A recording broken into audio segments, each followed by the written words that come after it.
타임즈로 들어가겠습니다. 인플레는 예상보다는 좀 흐름이 꺾였는데 시장은 밀렸다. 이유가 어디에 있을까요? 최현주 전문가와 함께 살펴보겠습니다. 어서 오세요. 안녕하십니까. 네, 지금 흐름이 좋지가 못했습니다. 뉴욕장의 브레이크가 계속해서 걸리고 있는 양상인데 어떤 부분들 좀 부담을 느꼈을까요? 어제 3대 지수는 모두 하락을 했습니다. 지금 다우 같은 경우 0.84% 하락했고 나스닥 같은 경우 0.45% 하락했습니다. S&P 500 같은 경우에 0.57% 하락을 했는데요.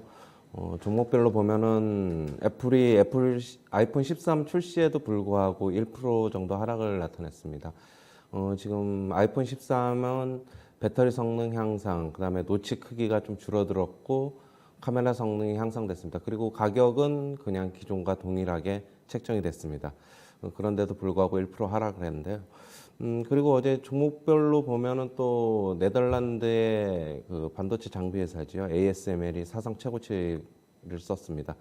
지금 이 회사는 뭐 슈퍼을이죠. 그 EUV 장비 제작 회사인데 EUV 장비를 1년에 연간 한 3, 40대밖에 못 만듭니다. 근데 한 대당 가격이 약 2천억에 육박하고 있죠. 지금 그리고 어제 이제 보면은 또 MS 같은 경우에도 배당 10% 인상 가능성으로 인해서 목표 주가 상향을 했습니다. 0.9% 상승을 했는데요. 9월 중순에 연간 배당 인상 가능성이 있다 이렇게 얘기를 하고 있습니다. 그동안에 보면 항상 9월 달에 이제 배당 인상을 발표했다라고 이제 얘기하고 있습니다. 영업이익이 그 이유는 영업이익이 이제 32% 증가한 게 이제 그 이유인데요. 모건 스탠리에서 이제 목표 주가를 305달러에서 331달러로 이제 높여 잡았습니다. 그다음에 아마존 같은 경우에는 어제 소폭 하락했지만 목표 주가 상향을 했습니다. 물류 네트워크 확충으로 이제 목표 주가 상향을 했는데요. 4,200달러에서 4,700달러로 목표 주가 상향했습니다. 어제 보면은 8월 CPI가 이제 발표됐죠. 5.3%로 나타났는데요. 7월 대비 0.3% 상승했습니다. 시장 전망치로는 5.4%, 그다음에 7월 대비로는 0.4%니까 0.1%씩 좀 낮았습니다. 그 이유는 역시 뭐 중고차 가격이 한 전달보다 한 1.5% 정도 하락한 게 영향을 미친 것으로 보고 있습니다. 근원 CPI라고 하죠. 에너지나 식품 쪽을 제외한 근원 CPI는 4% 상승했고 전월 대비 0.1% 상승했습니다. 시장에서는 4.2%를 예상했고 그다음에 0.3%를 예상했습니다. 0.2%씩 좀 낮아진 수치입니다. 하지만 이제 연내 테이퍼링 가능성은 이제 변함없을 것으로 보고 있습니다. 9월에는 발표 안 하겠지만 11월에 발표가 유력한 것으로 보고 있습니다.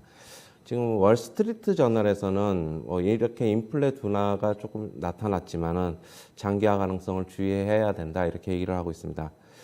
여전히 기본적인 수치는 높다 이렇게 얘기를 하고 있고요.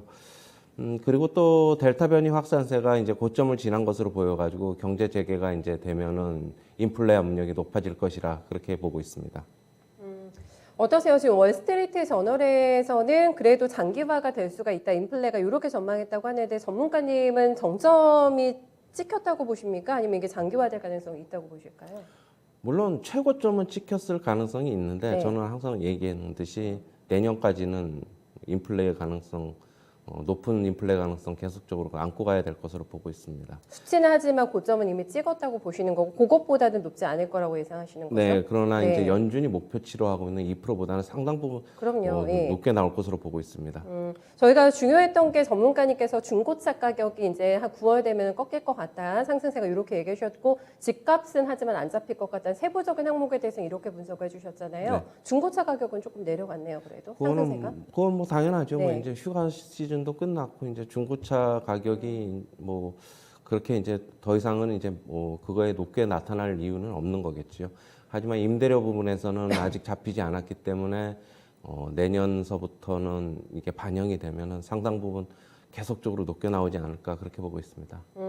그래서 이제 나왔던 월가의 분석은 너무 뭐 지표가 나올 때마다 일희일비하면서 분석을 바꾸는 것 같아요. 월가 분석가들도 9월에는 안 할 것 같은데 이런 분위기로 또 바뀌었더라고요. 전문가님께서는 11월 아까 예측해 주셨는데 9월로 보는 시각도 굉장히 많이 있었잖아요. 안 할 것 같습니까? 9월 FOMC. 저는 이제 9월에는 좀 안 할 것 같고 네. 일단은 저번에 이제 파월이 그런 발언을 했기 때문에 그런 멘트를 했기 때문에 조금 한 번은 좀 기다려 볼 것 같고 뭐 연내나 그러니까 9월에 뭐 발표를 하든 11월에 발표를 하든 그 발표 시점이 문제가 아니라 저는 연내에는 테이퍼링을 발표하고 실시할 것이다라는 거는 저는 이제 그거에 좀 포커스를 맞춰야 되지 않느냐 그렇게 보고 있습니다. 어쨌든 이 발표가 나오게 되면서 국채 수익률이 떨어졌습니다. 달러화 강세에도 좀 진정이 되는 분위기였는데 전반적인 금융시장에 미칠 영향력은 뭐 주식시장뿐만 아니라 환이라던가 다 어떤 식의 영향이 있을까요? 지금 어제 이제 10년 만기 국채 금리 같은 경우는 좀 떨어졌죠. 네. 지금 또 그 전체적으로 보면은 결국에는 10년 만기 국채 금리가 떨어진 거는 향후의 경기의 둔화에 대한 그런 걸 좀 반영하고 있지 않나 그렇게 보고 있습니다. 지금 뭐 시장에 대한 어제 뭐 달러 인덱스도 소폭 좀 약세를 나타냈는데요. 전체적으로 보면은 뭐 별다르게 영향을 미치지 않고 그러나 이제 지금 주식 시장으로 보면은 조금 더 하락의 압력은 좀 있을 것으로 보고 있습니다. 네, 저희가 어제도 조정론 얘기했잖아요. 전문가님도 생각보다는 빠르게 조정폭이 조금 깊게 나올 수 있다라는 거 대비하자 이렇게 얘기해 주셨는데 다시 한번 이렇게 또 증시가 움직임이 안 좋았던 건 CPI 때문이 아니라 그럼 어제 저희가 얘기했던 세금 더 내는 거 그것 때문이라고 보세요? 지금 그게 이제 조금 더 영향을 미치고 핵심입니까? 있지 않나 그렇게 보고 있고요. 네. 그런 거가 이제 2022년 내년에 이제 다가오면서 점점 더 현실화되면서 시장에는 점점 부담으로 다가올 것이고 이제 빅테크 주식들도 가격 부담, 그다음에 밸류에이션 부담 때문에 계속적으로 좀 매도 압력이 있을 것으로 보고 있습니다. 알겠습니다. 이번에는 저희 시청자분들이 궁금해하셨던 애플 얘기 좀 해보고 싶은데 뭐가 달라졌지?라는 헤드라인이 많이 달렸더라고요. 애플 신제품에 대해서요. 네. 저도 좀 봤는데요. 네. 노치 크기가 한 20% 좀 줄어들고요. 배터리 성능 같은 경우에는 조금 더 늘어났고, 한 1시간 반 정도 좀 더 늘어났고, 그 다음에 가격이 중요한 것 같은데, 가격은 그냥 동결로 고정으로 했더라고요. 나왔습니다. 예. 지금 이 성능에서 가격까지 좀 올리면은 아무래도 조금, 판매량에 조금 문제가 있을 것이겠죠. 그래서 그런지 아니면 TSMC에서 반도체 가격을 그냥 예정대로 공급했는지는 모르겠으나 일단은 가격은 동결시키는 것으로 나왔습니다. 그러면은 마진이 조금 떨어진다는 얘기잖아요. 애플 입장에서는. 그러니까 TSMC에서 그냥 공급 가격을 동결시켰으면은 네. 마진은 줄어들지 않았을 것이고 조금 올리면은 애플은 마진이 좀 줄어들 것이고 그렇게 보고 있습니다. 예상은 TSMC가 가격 분명히 올렸을 거고 그래서 애플이 이번에 가격에 그걸 전가시킬 것인가 이것도 중요했던 포인트였잖아요. 네. 그런데 가격을 동일하게 가져갔고 판매량은 조금 미지수고 여러 가지 변수가 많기 때문에 그런 것들을 좀 의식한 하락이라고 봐야 됩니까? 그러면? TSMC에서는 뭐 소폭이나마 좀 인상했을 것으로 보이는데 네. 애플 측에서는 가격을 동결시킨 것으로 보면은 일단 글로벌 시장에서 스마트폰이 지금 그렇게 뭐 여의치가 않고 그렇기 때문에 저는 애플이 어느 정도는 좀 판매량을 위해서 동결시키지 않았나 그렇게 보고 있습니다. 알겠습니다. 그러면은 오늘 애플 출격하니까 관련주 매매 한번 해봐야겠다라고 생각하시는 분들은 수정이 필요한가 네 이런 전략 시나리오에 이런 생각들을 하실 것 같고 저는 갤럭시 폴더블 폰이 생각이 나는 게 뭐 출시 당일이나 며칠 뒤에도 반응이 없다 갑자기 폭발적으로 뭐 관련주 KH바텍이나 세경하이테크가 올라갔잖아요. 좀 뒤늦은 뭐 발전 주가 반응이 나올 수도 있을 것 같은데 어떻게 그럼 대책을 세워야 될까요? 관련주 대응은요? 일단은 뭐 LG 이노텍 같은 경우에는 오늘 같은 경우에는 뭐 상승하기 힘들 것으로 보이는데 일단 통신사 같은 경우에 지금 애플이 신제품을 발표했기 때문에 어느 정도 프로모션이 좀 걸릴 것이에요.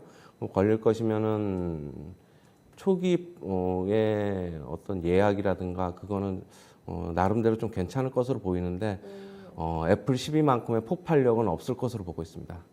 알겠습니다. 일단은 지켜보도록 하고 생각보다는 조금 실망스러웠다. 네, 요거는 좀 감안하셔가지고 들고 계시거나 혹시나 매입을 준비하고 계시다면은 체킹 좀 필요할 것 같아요. 마이크로소프트의 강세를 보면서 그래 배당주다. 네, 이렇게 좀 불안한 시기에는 전문가님께서는 12월 되면 다시 강세장 예상해 주셨습니다만은 이렇게 불안한 시기에 그리고 조정론이 현실화될 수 있다라는 감안을 한다면은 우리 시장에서도 그렇고 배당 메리트 있는 종목들 찾아서 넣어야 될까요, 포트에?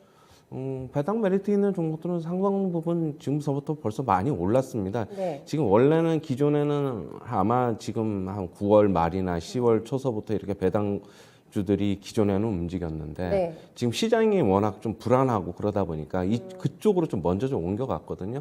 뭐 가령 예를 들면은 배당을 많이 준다는 증권주 중에서 삼성증권 같은 경우에는 얼마 전에 52주 신고가를 썼고, 그다음에 NH투자증권도 지금 배당 수익률이 좀 높다는 그런 인식을 하에 시장에서는 정고점 근처까지도 갔었고, 한양증권 같은 증권 같은 경우에도 52주 신고가를 썼고, 어제 또 대신증권이 어젠가 그저께 또 대신증권이 강했는데 역시 그랬어요? 예.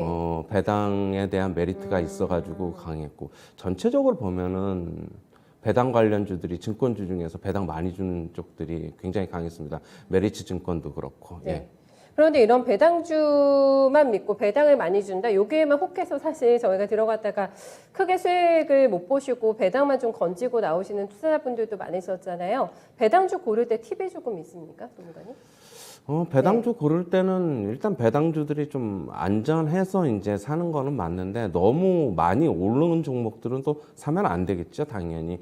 배당이 뭐 5%에서 많이 주는 데는 한 7% 정도 받는데, 만약 주가가 5에서 7% 이상을 떨어져 버리면 좀 곤란하잖아요. 그러면은 조금 많이 올랐으면 굳이 그런 종목을 사는 것보다 안 오른 쪽을 좀 사는 게 맞는 거고, 네. 아니면은 그런 종목들이 연말을 앞두고 좀 많이 좀 빠지면은 연말을 앞두고 그때 들어가는 게 맞다고 보고 있습니다. 알겠습니다. 타이밍도 중요하다고 하고 요즘에 서학개미들의 장바구니 보니까 배당주가 많이 담겼더라고요. 우리 시장에서나 뉴욕 증시에서나 최근에 인기가도 달리고 있다는 점 감안해 보셔야 될 것 같은데, 너무 따라가는 급한 매매는 자제하자라는 부분도 함께 충고해 주셨습니다. 추석 연휴가 얼마 안 남았어요. 저희가 오늘을 제외하면 이틀밖에 매매일 수가 없고, 그리고 이제 FOMC도 바로 있잖아요. 지금 추석 끝나고 있기 때문에 여러 가지를 다 감안해가지고 복합적으로 조금 준비해야 될 부분, 오늘 장에서 저희한테 준비시켜야 될 부분 마지막으로 좀 정리 좀 해주세요. 어제 이제 조금 장중에 한 35포인트 정도까지 상승했다가 좀 막판에 좀 상승폭을 좀 반납을 했는데요. 일단은 외국인의 매수가 그나마 조금 들어오고 있는 게 좀 다행으로 보입니다. 어제는 장중에 좀 밀린 거는 연기금 쪽에서 장중에 한 700억 이상을 샀는데 결국에는 또 마이너스였어요. 코스피 기준으로. 아마 그 물량이 조금 나온 것으로 보고, 외국인이 조금 장을 또 오늘 미국 시장이 안 좋았지만은 시초가에 약한데 조금 더 좀 사면은 시장은 조금 그래도 견조하게 움직이지 않을까 그렇게 보고 있고요. 미국은 하락했지만은 우리나라 또 미리 하락한 거에 대해서 선반영으로 또 조금씩 올라가고 있는 추세니까 뭐 네. 급하게 많이는 안 오르겠지만은 소폭의 이제 앞으로 이제 추석 연휴까지 한 3일, 오늘 포함해서 3일 정도 남았는데, 저는 큰 폭의 상승, 큰 폭의 하락보다는 소폭의 그냥 등락만 거듭할 것으로 보고 있습니다. 네, 종목에 대한 집중도, 네, 의지 조금 더 높아질 것 같은 생각이 듭니다. 박스권 예상해 주셨어요. 네, 말씀 잘 들었습니다. 네, 감사합니다.